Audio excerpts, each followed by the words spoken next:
where NASA astronaut Frank Rubio on the left and United Arab Emirates astronaut Sultan Al Nayati continue to step through depressurization procedures with Hoberg and Bowen, who are inside the crew lock.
This is the 264th spacewalk for the International Space Station in support of assembly maintenance and upgrades. It's the 7th spacewalk out of the space station this year and the 5th spacewalk during Expedition 69. This was the 9th spacewalk of NASA astronaut Steve Bowen. He has now garnered 60 hours and 22 minutes of spacewalking time, which puts him 5th in the all-time list for the most spacewalking time.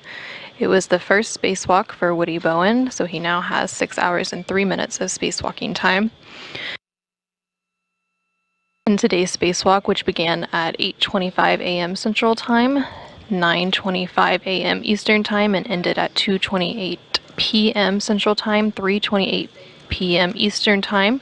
It lasted a total of 6 hours and 3 minutes as they installed a new International Space Station Roll-Out Solar Array, or IROSA, on the 1A power channel on the starboard truss of the space station.